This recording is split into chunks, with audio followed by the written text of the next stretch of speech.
উমাইর আল জুমাহি মদিনায় গেল। মদিনায় গিয়ে মানুষের কাছে জিজ্ঞাসা করতে করতে মুহাম্মদুর রাসূলুল্লাহ পর্যন্ত খোঁজ পেয়ে যায়। মসজিদে নববীতে গিয়ে ঢুকে যায়। মসজিদে নববীতে সাহাবীদেরকে জিজ্ঞেস করতে করতে রাসূলুল্লাহর কাছে পর্যন্ত চলে যায়। হযরত ওমর জিনিসটা লক্ষ্য করলেন, আরে এ তো আল্লাহর দুশমন উমাইর, এই যদি রাসূলুল্লাহর কাছে পর্যন্ত যায় তাহলে তো রাসূলকে হত্যা করে ফেলবে। ওমর দৌড়ে দৌড়ে সামনে আসলেন, তাকে বাধা দিতে লেগেছেন।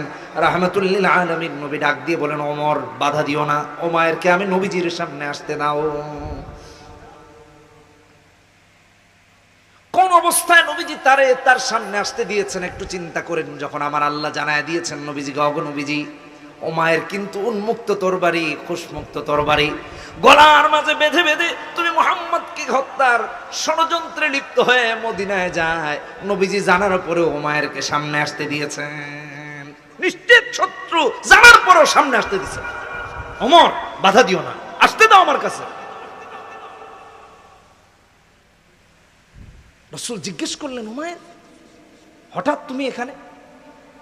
বলছে, মুহাম্মদ আমার ছেলেটাকে তো বন্দী করে রাখছে, ছেলেটাকে মুক্তিপণ দিয়ে ছোটায় নেওয়ার জন্য আসছে। নবীজি হাসতেছেন, কারণ রাসূলকে তো আল্লাহ আগেই জানায় দিছে। উমাইর কেন হাসছে? রাসূল বললেন, সত্যি বলছো? বলে হ্যাঁ।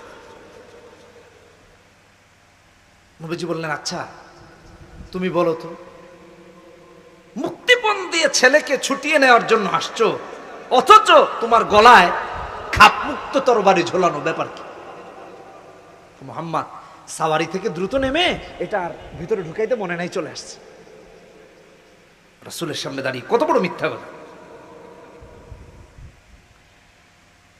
আমার বন্ধুরা, আমার ভাইরা, মুহাম্মাদুর রাসূলুল্লাহ এবারে ডেকে বলেন, উমাইর রে মিথ্যে বলো না। আচ্ছা বলো তো দেখি, তুমি আমাকে হত্যার জন্য আসো নাই? হাত পাকা আরম্ভ হইছে।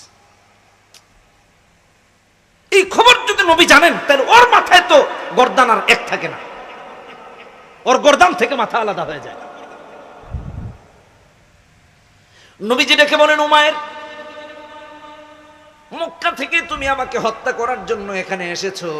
হাত পা গুলো উমাইরের কাঁপা আরম্ভ হয়ে যায়। নবীজি আরো বলেন, মাতফে কাবা চত্বরে বসে বসে তুমি আর সফওয়ান ইবনে উমাইয়া আমাকে মারার জন্য এই ষড়যন্ত্র করে আসছো।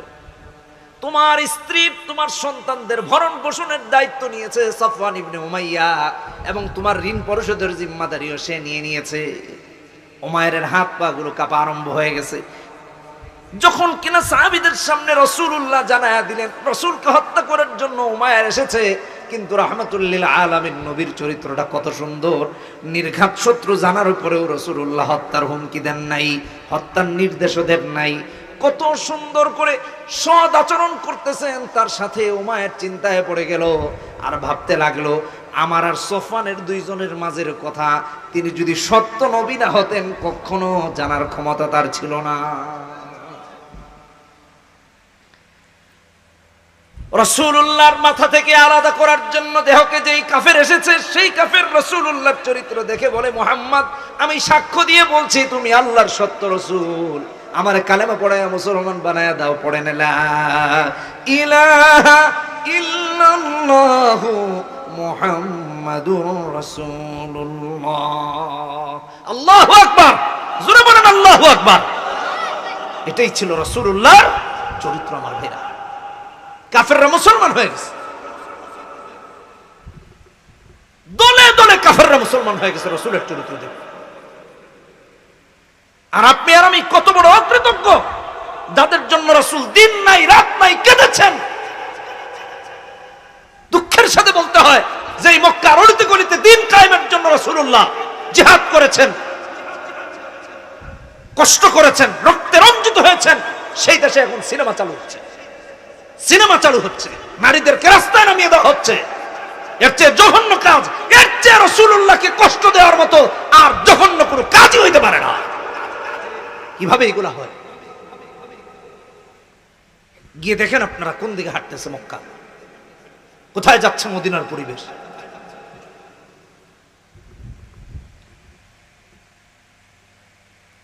বুখারীর হাদিস এসেছে 344 নম্বর হাদিস, রাসূলুল্লাহর চরিত্র কাকে বলে?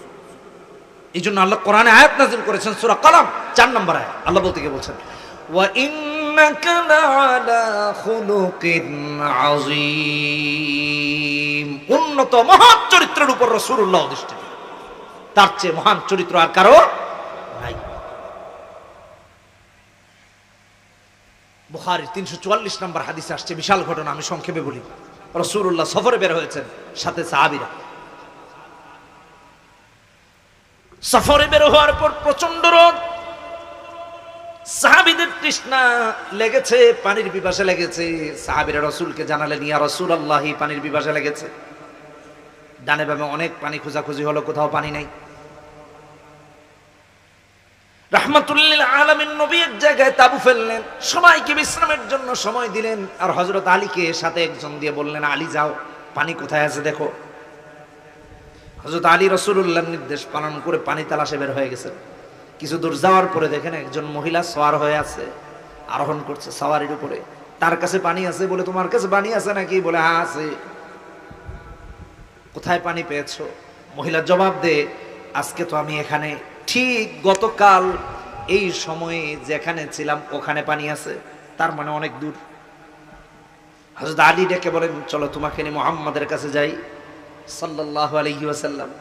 মহিলা ডেকে বলে, কোন মুহাম্মদ যে কিনা ধর্ম ত্যাগী, যে কিনা আমাদের ধর্মকে কলঙ্কিত করেছে, বাবা আর সন্তানের মাঝে বিভেদ সৃষ্টি করে দিয়েছে, স্বামী স্ত্রীর মাঝে বিচ্ছেদ সৃষ্টি করে দিয়েছে, সেই মুহাম্মাদের কাছে নাকি? বলে হ্যাঁ চলো। নবীজিকে বাজে কথা বললো, আজে বাজে কথা বললো।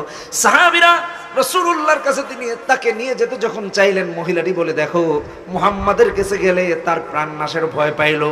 আর বলল, দেখো আমার বাচ্চাগুলো এতিম, আমারে নিয়ে যায় না। চিন্তা করেছে মুহাম্মাদুর রাসূলুল্লাহর কাছে গেলে বুঝি আমারে হত্যা করা হবে, এতটা ভয় পেয়েছে। সাহাবীরা নবীজির কাছে তারে নিয়ে গেলেন। রাসূলুল্লাহ জিজ্ঞেস করলেন, তোমার কাছে পানি আছে নাকি? বলে আছে পানি। নবীজি বললেন, সাহাবীদেরকে নাও, মহিলার থেকে পানি নাও, আর তোমরা সবাই পান করো। সবার যখন পান হয়ে গেল, সে তো আশ্চর্য নয়নে দেখতে লেগেছে। রাসূলুল্লাহ এবার বললেন, তোমাদের যার যার কাছে পাত্র আছে ইচ্ছা মতো পাত্রগুলো পূরণ করে নাও। সবাই পাত্রগুলো ভরপুর করে নিল। এবার মহিলাকে তার পাত্রটা যখন ফেরত দেওয়া হলো, রাসূলুল্লাহ ডেকে বলেন, আচ্ছা বলো তো দেখি তোমার পাত্রের পানি ঠিক আছে নাকি? মহিলাটি তাকিয়ে দেখে আগে যেটুক পানি ছিল তার চেয়ে বরং বেশি পানি তার পাত্রে রয়েছে।